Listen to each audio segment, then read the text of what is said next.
الذی انزل فیہ القرآن، رمضان وہ مہینہ ہے جس میں قرآن نازل کیا گیا۔ سورہ بقرہ پارہ نمبر 2 کی آیت نمبر 185 میں یہ بیان کیا گیا کہ رمضان وہ مہینہ ہے جس میں قرآن نازل کیا گیا۔ گویا کہ قرآن اور رمضان کا آپس میں ایک خصوصی تعلق ہے، اور اس تعلق کو ماہ رمضان میں کس طرح بہترین طریقے سے ڈیولپ کیا جا سکتا ہے، یہی ہمارا آج کا موضوع ہے۔ یہ مہینہ چونکہ ہے ہی نزول قرآن کا، تو اس مہینے میں نبی پاک صلی اللہ علیہ وآلہ وسلم کا کیسا تعلق ہوا کرتا تھا قرآن کے ساتھ، اس کے بارے میں بخاری اور مسلم میں یہ حدیث مبارکہ موجود ہے۔ حضرت ابن عباس رضی اللہ تعالیٰ عنہ اس کو بیان فرما رہے ہیں کہ رسول پاک صلی اللہ علیہ وآلہ وسلم سب سے زیادہ سخی تھے، اور رمضان میں جب حضرت جبرائیل علیہ السلام آپ سے ملتے تو آپ تیز ہوا سے بھی زیادہ سخاوت فرمایا کرتے تھے، اور حضرت جبرائیل ہر رات جب نبی کریم صلی اللہ علیہ وآلہ وسلم سے ملتے تھے تو آپ کے ساتھ مل کر قرآن کا دور کیا کرتے تھے۔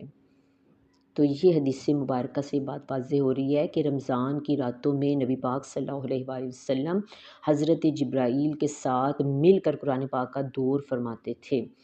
تو خاص طور پر قرآن سے ایک تعلق قائم اس طرح جون سا ہے وہ کیا کرتے تھے۔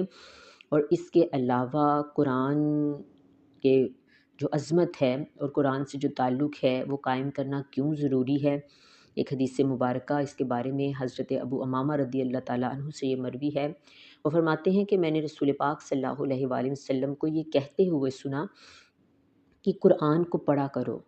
کیونکہ قرآن قیامت کے دن اپنے پڑھنے والوں کے لیے سفارشی بن کر آئے گا۔ سبحان اللہ۔ تو قرآن سے تعلق کے بہت سے ریسورسز ہیں، کسی بھی طریقے سے قرآن سے تعلق قائم کیا جائے، خواہ ناظرہ پڑھ کے تجوید کے ساتھ، خواہ ترجمہ پڑھ کے، خواہ تفسیر پڑھ کے، اس کے مسائل سمجھ کر، بات یہ ہے کہ قرآن سے تعلق قائم کرنا بہت زیادہ ضروری ہے۔ اس کی وجہ کیا ہے؟ اس کی وجہ یہ ہے کہ جس چیز سے ہم محبت کرتے ہیں اور ہم بہت زیادہ محبت کرتے ہیں، اس کو ہم اپنے دل میں جگہ دیتے ہیں،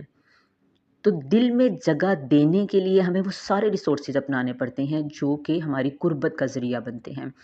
تو اگر کوئی شخص اس سے ہدایت حاصل کرنا چاہتا ہے، اور کوئی بھی چاہتا ہے کہ ہماری دنیا اور ہماری آخرت